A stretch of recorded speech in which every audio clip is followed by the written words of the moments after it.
Welcome, everybody. Welcome to another edition of The Oldish TV. My name is Karen Brown, and as always, I am your host and so happy to be here with you. Last week, we talked about falls and the importance of protecting yourself against that possibility, and nearly 10,000 of you watched that. So I know that these issues are on your mind and paramount in your thinking. At the heart of all of the wishing and preparing your home is wanting to stay in your own home. Something a little over 90% of us say that we do want to stay in our own homes for as long as possible. We want to avoid having to go live with an adult child, for instance, and we definitely want to avoid having to go into a facility of some kind. So, we need to make those preparations. It's not always as easy as all that. We have to do stuff. We have to work for it. We have to make sure that our homes are modified to accommodate our needs. And in the past, we have had discussions about that, making sure that you can enter and exit your home without anything impeding your path or your mobility, making sure that your bathroom can accommodate you, making sure that you can get in and out of the shower or the bathtub and bathe yourself, making sure you can go to your groceries, your doctor, your pharmacy, get out and be social. There's a lot of planning that goes into that.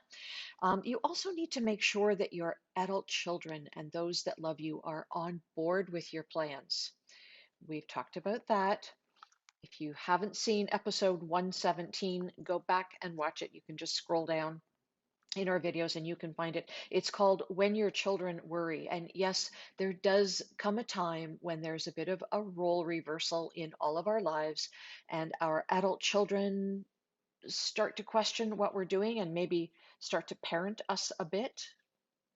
You may like that, you may not, but they're worried and they don't want you to do anything silly. And they want you to stay independent as well. They want to be able to support you in that. But, everybody has to be on the same page.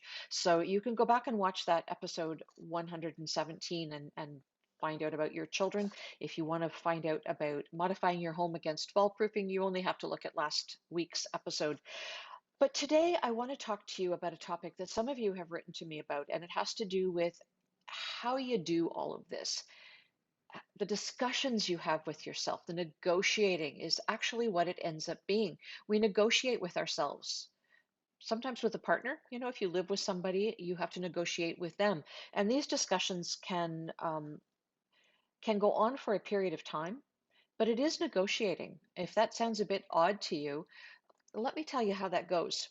For some people, there's a discussion with yourself or with someone else, A versus B. What is it like? What are the benefits?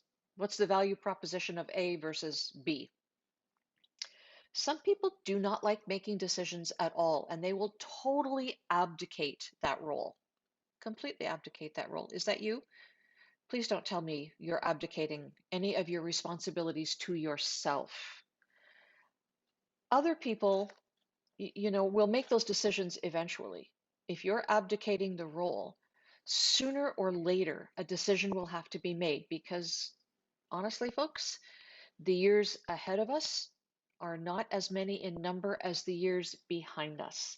So I'm not saying we're going to get sick or you know, the years ahead of us need to be as joyful, and they need to be what we want them to be. But that takes some work. It takes some planning. It's not going to just happen. Then there are other people who sort of dither between the pros and the cons, and hopefully, eventually, they will be able to make a decision because the decision is going to be made. I want it to be by you. So let's talk about the broad strokes of how that decision making might happen. As those of you who have been longtime viewers of the show will know, this is a process I went through a little more than a year ago. I sold my house. It's a house I had lived in for 23, 24 years at that point, and I had some decisions to make. Get a piece of paper, write down all of the things that are important to you about what your life is going to look like in your perfect world for the next 5 years, 10 years. What's important to you? For me, I was making a 10-year plan. You might want to be more comfortable making a 5-year plan. Up to you. No judgment. This is your plan. Okay. So write them all down. And they might be things like independence, seeing your grandchildren, having a social life, exercising 150 minutes a week, going to Canasta once a week, having coffee with your buddies, going to the theater 4 times a year. I mean, whatever is important in your life, write them all down on a piece of paper. Not necessarily something you're going to be able to do all in one sitting, but think in terms of the broad strokes, not the minutia. Okay, do that. Once you're kind of happy with your list, get another piece of paper.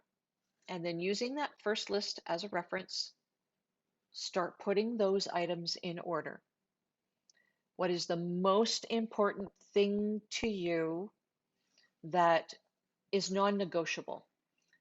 I'm giggling a bit because Anita made a comment. I always make myself an offer I cannot refuse. Yes, that's the value proposition, isn't it? That's exactly the value proposition.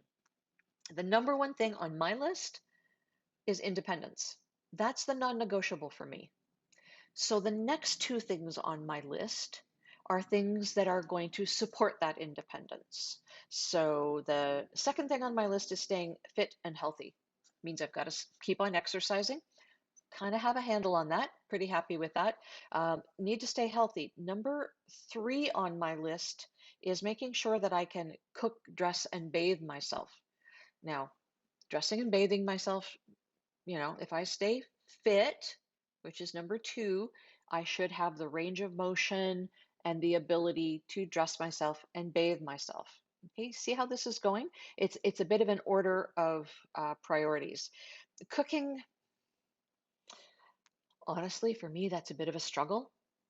I don't always love cooking. Sometimes the easiest thing is to, I told you that I've been baking my own bread most of the summer. Since the pandemic started, my daughter gave me a recipe that is stinking easy, and I love making it, and I still do it. Sometimes, though, I'm going to be honest, slicing off a piece of bread and putting it in the toaster and calling that dinner with some peanut butter on it is easier. I have to work at cooking myself healthy meals and staying healthy. Now, for lunch today, I'm going to have a banana sliced up with some yogurt. That's pretty good, right? That's pretty good. Tonight, I know I'm having salad because I made it yesterday and I've got some left over. We'll have to see what goes with that. There'll be something, some form of protein. But it's just this thing that I have to struggle with myself all the time. Number four on my list is seeing my children and grandchildren. So if I can make number one, two, and three happen on my list, number four is something that I should have the joy of doing independently, not making them come to me necessarily, but being able to go and see them. Number five on my list is staying social. Again, a little bit of a struggle for me because I tend to be introverted, but I understand the importance of engaging with other people, making sure that that social component is a part of my life, if not on a daily basis, at least on a weekly basis. Now, staying social can be as simple as when I'm in the grocery store, I run into a neighbor or a friend and we have a chat for a few minutes. A little more difficult in the pandemic because they're only allowing so many people into the grocery store at a time. So there's a bit of an obligation to hustle and get it done so that whoever's standing outside can come in and get it done. But anyway, staying social. Number six on my list is working for as long as I can on projects that I like. I actually love the work I do. I love the work I do on the Oldish. I love the work I do on real life renos. I want to be able to engage with you in this fashion. I love what I do. So, you get the drift. My list goes on and on and on. And you put the things on the top of your list that are non-negotiables and you work back. Now, for some of you, you will be putting something like continuing to drive my own car higher up on your list. I put it pretty low on my list. Why? Because I have options. I sold my house, so I now live in an apartment that's on Main Street. I can walk to a grocery store, I can walk to a pharmacy, to my bank, I can walk to a restaurant that I really enjoy. I can walk to a lot of those things. Um, the other options would include budgeting for a taxi. That's not my preferred thing. I'm still driving my car, by the way, but because I can walk to these things, I quite often do. And that's okay. So I don't need a car to support my independence. That's why it is further down on my list. The reality is, at some point, we're all going to stop driving. That's just the way it is. We're all going to stop driving. We become a danger to ourselves, we become a danger to other people, and we've got to stop that. So, remaining independent for me meant moving from my house. Do I miss it? Yes, I miss my house. I lived in a neighborhood. I loved my house. It was renovated exactly to my taste. I had a nice big yard. But what do I gain in terms of not having the house now? Well, I'm not heating and cooling a 2,000 square foot cooling a 2,000 square foot house. I'm not having to clean a 2,000 square foot house when really I live in about 25% of it now that my kids are grown and gone. I don't have to deal with gardening. I don't have to deal with mowing the lawn or shoveling the snow. Um, Somebody else I hired to come and plow the snow already, but I still had to shovel the steps. I don't have to do any of that anymore. So, that's a win. That's a win. Um, so, you know, it's a negotiation. If I stayed in my house, I'd still have all that extra work to do. I'd have all the expense to do. Now I don't have any of that. And I'm on a main street and I can walk to a grocery store. So, do you see how that negotiation happens? You have to sometimes give up a few things that you can live without in order to get the things that are really, really important to you about how you want to live your life. So, these modifications that you need to do, you need to make sure that that happens. Um, you'll become dependent on other people if you choose to stay in your house. Well, how's that happen? If I had stayed in my house, I am more than 1,500 steps from that grocery store, from that pharmacy, from my bank. We know from studies that have been conducted at universities, people will walk about 1,500 steps. This assumes that your mobility is good. As we age, that might not be so much what's happening. Your mobility may decline, but we know that people will walk about 1,500 steps before they'll say, yeah, I'm going to hop in the car and go to that place. So, you know, if that's the case for you, and you're going to start involving other people in your life beyond people you pay for, I'm telling you, you need to involve those other people in your negotiations. For instance, groceries, getting groceries. You may need someone to take you to get groceries. You can order them online, but you still have to go get them or pay to have them delivered, I suppose. In my town, a delivery service is a bit hit and miss. The grocery stores don't technically do it. Sometimes they will if they've got time, but if they don't have time, they won't. So, I'm going to talk to you the way that other people may talk to you if you're involving them in your life. I've got a life of my own. I've got kids to raise. I've got a job to do. I've got a partner that I want to spend time with. I want to be social with my friends. I want to continue doing my job. And you might be infringing on my life to a greater or lesser extent. That is why, my friends, you need to involve other people in your negotiations. This business of asking my daughter, for instance, to take me to the grocery store once a week, that has a way of turning into the daughter is now making the shopping list, taking me to the grocery store, really doing all the shopping, coming home, putting all the stuff away, cooking all the groceries, cooking all the meals rather, and cleaning up afterward. There's a vast difference between taking mom to the grocery store once a week and all of a sudden being responsible for doing all of that cooking and prep work and cleaning up afterward. That kind of a decline can happen in a lot of us faster than we would like. So you need to consider that. If you are bringing other people into your equation, you need to negotiate with them to make sure that we're all on the same page. Your children want to remain your children.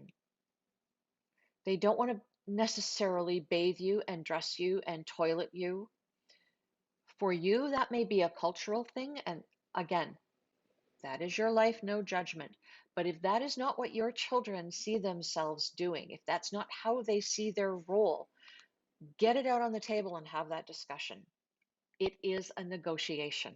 And before you can decide on what is best for you, you need to understand their part in this as well.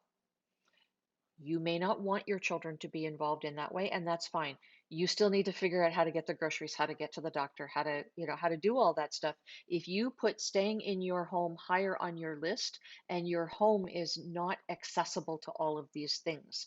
So, for you, the option may be what it was for me. Sell the house and move closer to a place where I can be more independent in terms of looking after myself. That's right for me. May not be right for you. You need to figure it out and have that negotiation. I know that some of you might sit there and go, tisk, tisk, tisk. My children, of course, they will want to do for me.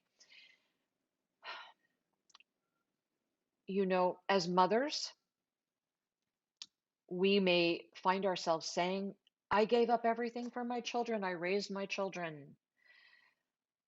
Motherhood is not this reciprocal deal. We raise our children to be strong, resourceful, contributing individuals out in society. We want them to fly away. That is what we raise them to do, is to fly away. We don't own them. We only have them in our lives in that mothering way for a short while. And yes, we want to stay connected with them. Not suggesting we don't, but we don't raise them to be tethered to us. Tethering is a very different process from we want to see them and we want to be social with these children. My older daughter this year is responsible for Thanksgiving dinner, and now I don't have to cook the whole thing. I just have one dish and I'm taking it to her house.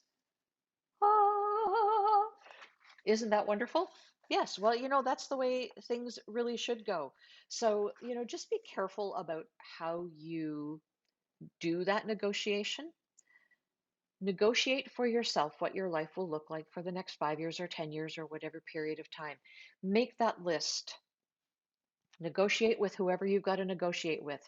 Some of you, it might be your children. Some of you, it might be a partner. Some of you, it might be both. Oh my goodness, bless your heart. For some of you, like me, it's me. I have to negotiate with me what my life is going to look like. And that is how I have done that. And once you get that all decided and negotiated and organized, your life will be what you want your life to be. Oh, here we go. Hi, Govila. How you doing? Love your videos. I did the same, sold my house and moved near my daughter. Yes, you can move near your daughter without moving in with your daughter. Isn't that interesting? Yeah, I'm so glad. So nice to see you, Kovila. And thank you for making the comment and thank you for sharing your wisdom with us. For those of you who want to continue the discussion about what's important in your life, and independence is number one on my list. It may not be number one on your list. That's okay. It's your list, just like my list is my list. But I feel fairly confident that I have my life organized for about the next 5 years with some certainty and 10 years in some broader strokes. And that makes me really happy. And now I don't have to fret about it. I don't have to fuss about it. The discussions were had with my children. We're good. So I am not telling you anything to do that I haven't done myself. So there you go, folks. That should hopefully answer the questions that I've been getting from some of you about how to move forward. Some of you are feeling stuck. There you go. I have unstuck you. So hopefully you can move ahead. I will see all of you next week on the Oldish TV right here on Facebook.com. If you are watching us archived, that's great. You may be watching us on YouTube as well. We archive everything over there. But of course, they are archived as posts here on Facebook. Take care of yourselves. Be well. For those of you who are celebrating Canadian Thanksgiving this coming weekend, happy Thanksgiving. It is my favorite holiday by far of all of them. It's Christmas without the stress. That's how I look at it. I have always loved it. Be well, take care of yourselves, and we will see you next week. Until then, please do remember that it takes a village to age a senior. Bye, everybody.